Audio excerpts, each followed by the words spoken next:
O.P. Jindal Global University is an institution of eminence established by the Government of India.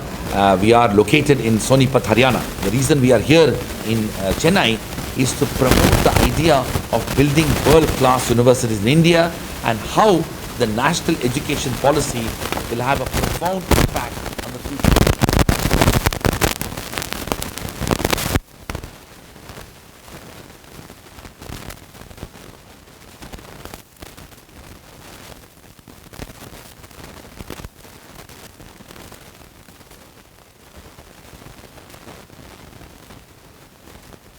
The development of engineering colleges in this state has contributed to a large extent the development of IT revolution across South India.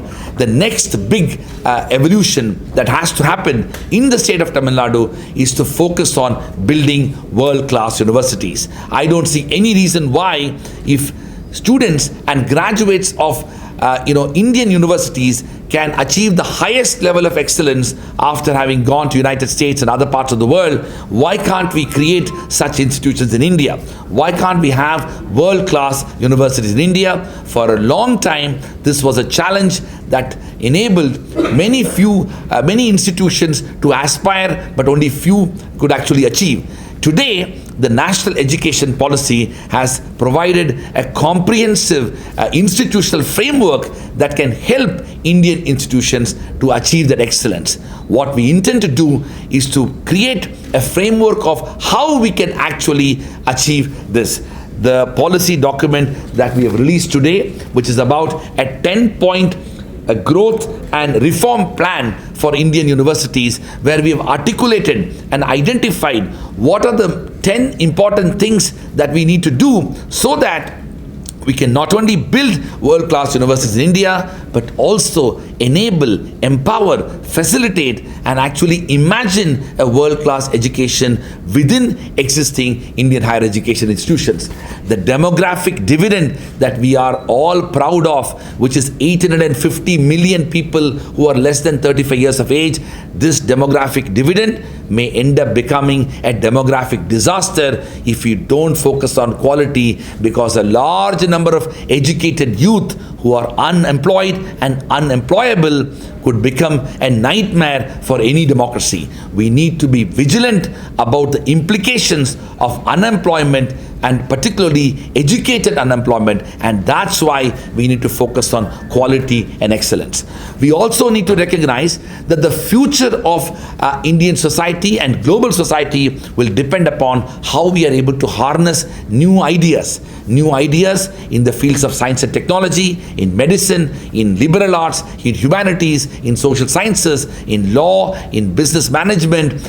These ideas need to emerge out of Indian universities. India has to play a civilizational leadership role that we had played over 2000 years ago when Nalanda, Takshashila, Vallabhi, Vikramshila and other type of institutions across the country saw the evolution of education. Long before Oxford, which is 800 years old, long before Bologna, which is 900 years old, long before Harvard, Yale and Stanford, India had such institutions. And we need to retrace that history when it comes to quality and excellence. I want to end by saying that the national education policy has laid the foundation and provided a pathway for building world-class universities. It is now up to all of us, and all of us as educators, as well as every constituency in India, including in the state of Tamil Nadu, to recognize this role and responsibility that we have, which will have huge implications for public policy and governance of the future.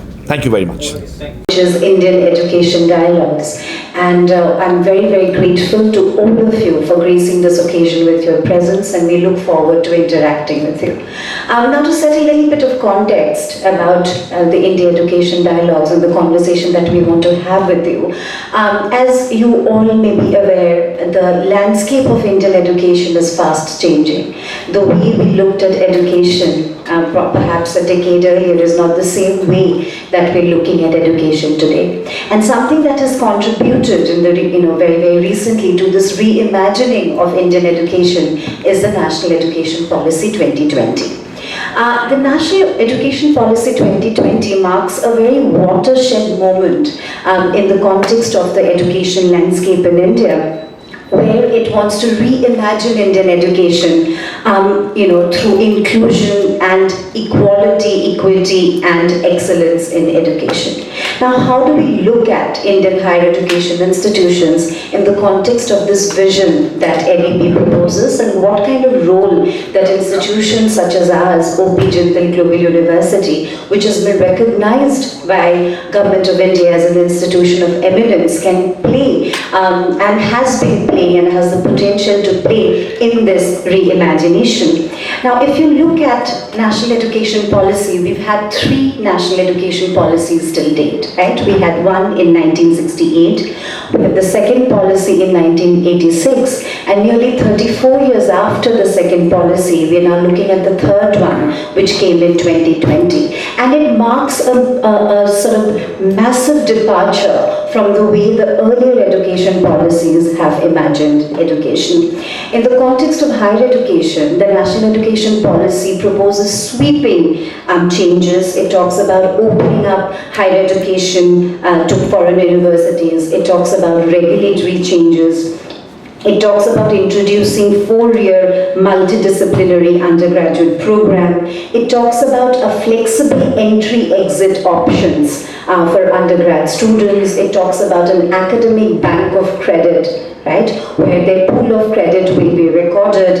It talks about multidisciplinary research-driven institutions. In fact, it talks about phasing out institutions who are dedicated to one stream, and by 2040 moving towards completely multidisciplinary institutions of higher education.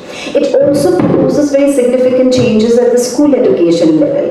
Unlike the 1986 National Education Policy that pushed for a 10+2 structure, the National Education Policy 2020 proposes for a 5+3+3+4. And it focuses on vocational education, it focuses on experiential learning and critical thinking at the level of school education. Now, in this context, I would like to invite Professor Dr. C. Raj